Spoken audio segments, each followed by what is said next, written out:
আমরা হচ্ছে এটা সিএস দেখতেছি। হ্যাঁ, ডিজিটাল মার্কেটিং লেভেল 3 এর সিএস। তো এইখানে প্রথমেই আমাদের যে জিনিসটা জানা দরকার, সিএস কি। আজকে সবাই হচ্ছে খাতায় নোট করে রাখেন প্রশ্নগুলা, কালকে বাসা থেকে প্রশ্নের উত্তরগুলো লিখে নিয়ে আসবেন।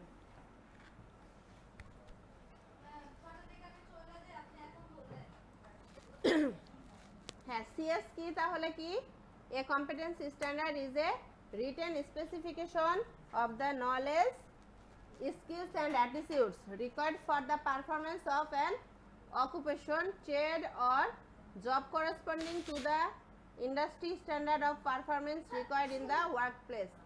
এই যে এই পুরো কথাটা, এই কথাটার একটা সারমর্ম আছে, সেই সারমর্মটাই আপনারা লিখবেন এবং এই সারমর্মটা কি সেটা বোঝার চেষ্টা করবেন। এখন সেটা গুগল ট্রান্সলেট দিয়ে হোক, চ্যাট জিপিটি ইউজ করে হোক, বা মানে আমার কাছ থেকে জেনে হোক, নিজে নিজে বুঝে হোক, যে কোনো ওয়েতে আপনাকে এইটার একটা সারমর্ম বুঝতে হবে। পুরো লাইনটা মুখস্থ করবেন না কখনোই।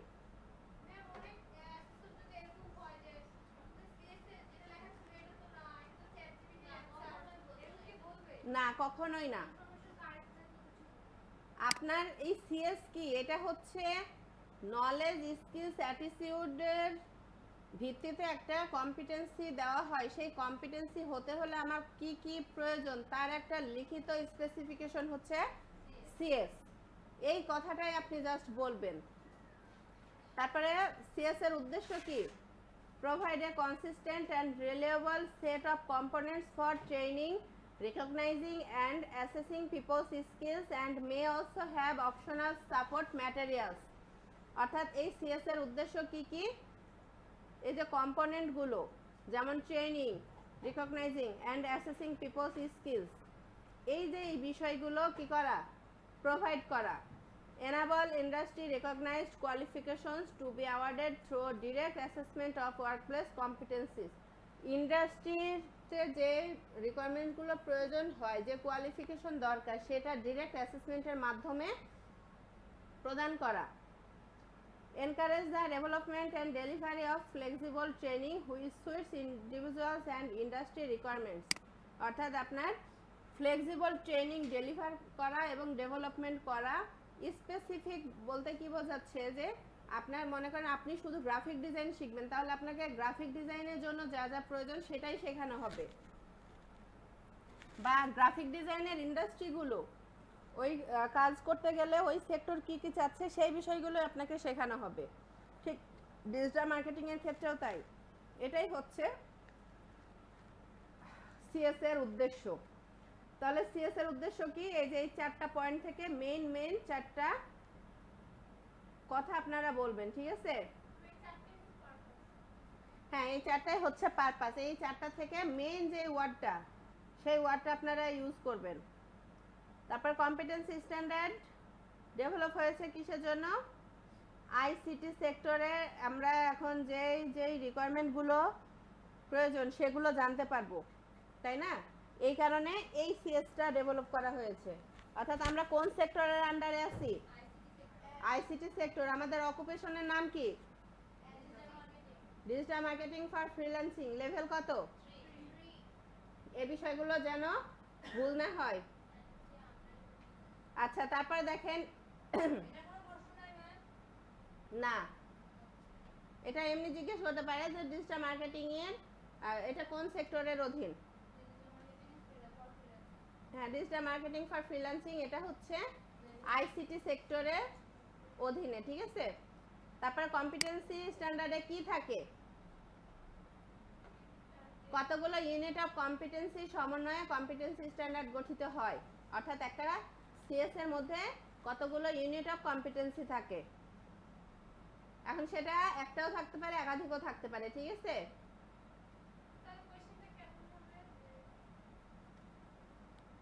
সিএস এ কি থাকে? ইউনিট অফ কম্পিটেন্সি থাকে।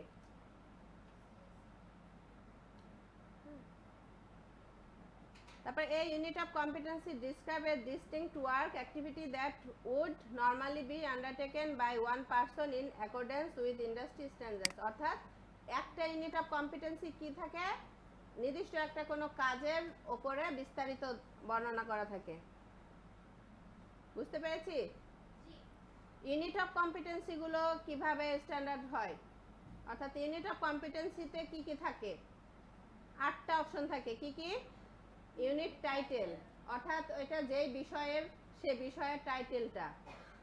নমিনাল ডিউরেশন, এই বিষয়টা করতে কমপ্লিট করতে কতক্ষণ সময় লাগবে। ইউনিট কোড, প্রত্যেকটা টপিকের জন্য বা প্রত্যেকটা ইউনিটের জন্য কিন্তু নির্দিষ্ট একটা কোড আছে। ইউনিট ডেসক্রিপ্টর, এই যে এই ইউনিটটা কিসের জন্য, এটার একটা শর্ট ডেসক্রিপশন, যে এইটা কিসের জন্য, এটা থেকে আমরা কি শিখতে পারি। আমরা যেমন যে বায়ো লিখি, ডেসক্রিপশন লিখি, শর্ট ডেসক্রিপশন, ঠিক এটাও হচ্ছে ইউনিটের description. Elements and performance criteria, অর্থাৎ কোন কোন এলিমেন্টস আমার প্রয়োজন এবং কি কি পারফর্ম করতে হবে, সেই ক্রাইটেরিয়াগুলো থাকবে। Variable and range statement, variable থাকবে। ভেরিয়েবল কি? যে কোন একটা বিষয়ের আবার বিস্তারিত বা ওটার আন্ডারে যে যে অপশনগুলো থাকে সেগুলো। তারপরে কারিকুলার কন্টেন্ট গাইড, এই কন্টেন্টগুলোর জন্য একটা গাইড থাকবে। অ্যাসেসমেন্ট এভিডেন্স গাইড, অ্যাসেসমেন্টে এভিডেন্স তৈরি করার মতো একটা গাইড থাকবে। অর্থাৎ এই যে ইউনিট অফ কম্পিটেন্সি হচ্ছে এই 8টা বিষয় নিয়ে তৈরি। আর এই এক একটা ইউনিট অফ কম্পিটেন্সি মানে একাধিক ইউনিট অফ কম্পিটেন্সির সমন্বয়ে একটা সিএস তৈরি। বুঝতে পেরেছি? তাহলে একটা সিএস কি? সিএস হচ্ছে একটা বই। বই বললেন না কিন্তু, আমি বোঝানোর জন্য বলতেছি। সিএস হচ্ছে একটা বই। এই বইয়ে কি থাকে? কতগুলো অধ্যায় থাকে। অধ্যায়গুলো কি? Unit of competency. এই অধ্যায়ের মধ্যে আবার কি থাকে? অধ্যায়ের মধ্যে মনে করেন অধ্যায়ের নাম থাকে, অধ্যায়টা শেষ করতে কতক্ষণ সময় লাগবে সেটা থাকবে, নির্দিষ্ট একটা কোড থাকবে, এই অধ্যায়টা কিসের ওপর সেটা থাকবে, এখানে কি কি পারফরমেন্স প্রয়োজন বা কি কি এলিমেন্টস প্রয়োজন সেগুলো থাকবে, ভ্যারিয়েবলস থাকবে, রেঞ্জ থাকবে, তারপরে একটা কন্টেন্টের গাইড থাকবে, আর অ্যাসেসমেন্টের সময় যে এভিডেন্স তৈরি করতে হবে সেই এভিডেন্স তৈরি করার একটা গাইড থাকবে। এই মোট 8টা বিষয় আমার ইউনিট অফ কম্পিটেন্সিতে থাকবে। বুঝতে পেরেছি?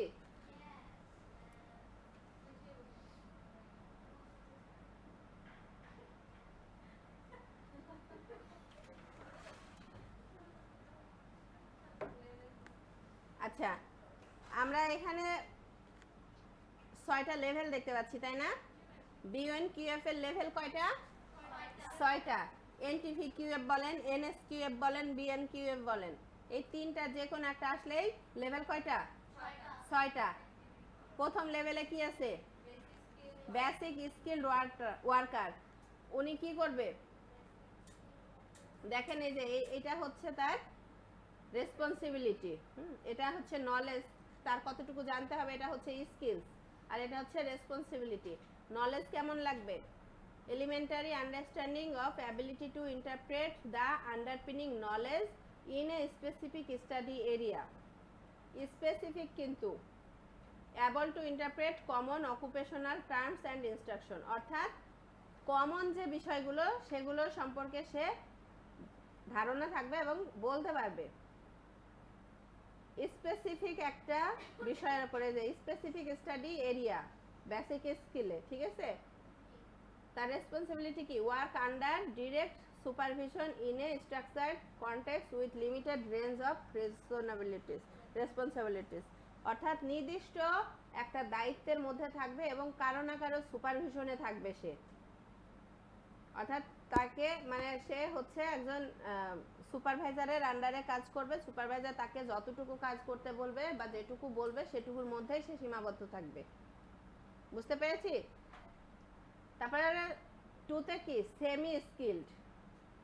সেমি স্কিলডে কি হবে এটা দেখেন।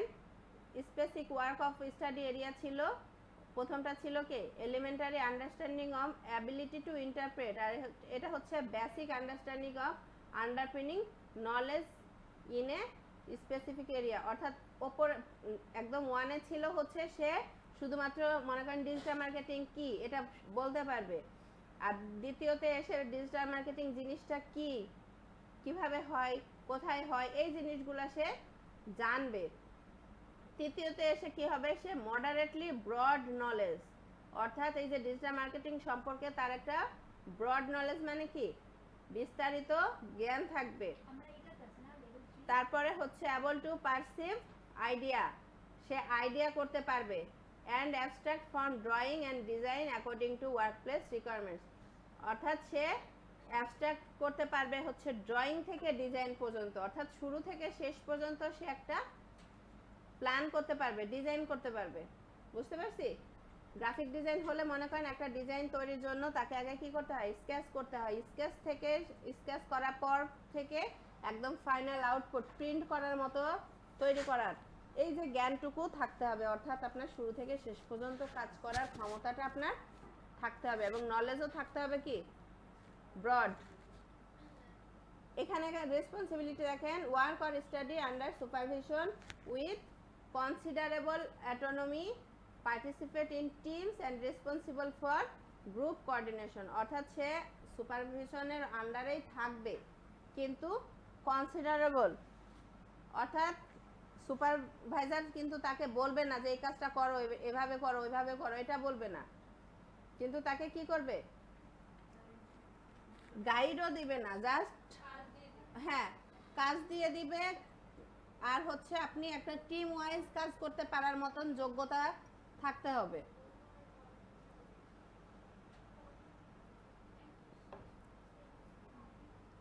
ফোরে এসে দেখেন আবার কি হবে, মিনিমাল সুপারভিশন, অর্থাৎ একেবারেই আপনার সুপারভাইজার আছে, মনে করেন 3-তে হচ্ছে সুপারভাইজার আপনার রুমেই থাকবে, আপনাকে কাজ করতে বলবে। আর 4-এ যে কি হবে, রুমের বাইরে থাকবে, আপনাকে কাজ করতে হবে। বুঝতে পেরেছি মানে পার্থক্যটা? 3 আর মানে 4 আর 2 এর পার্থক্য হচ্ছে আপনাকে কাজ করে দিবে, দেখায় দিবে। 1-এ হচ্ছে কাজ আপনাকে হাতে ধরে করায় দিবে। পার্থক্যটা বুঝেন লেভেলের? হ্যাঁ, প্রথমত হাত ধরে করায় দিল, দ্বিতীয়তে সে দেখায় দিল, তৃতীয়তে সে শুধু মুখে বলে দিল, আর 4 নম্বরে সে অর্ডার দিল।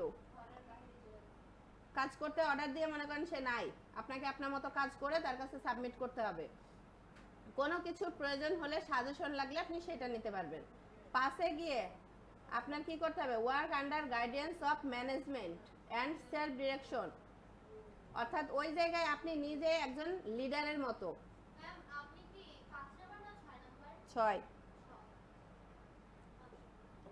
6 কি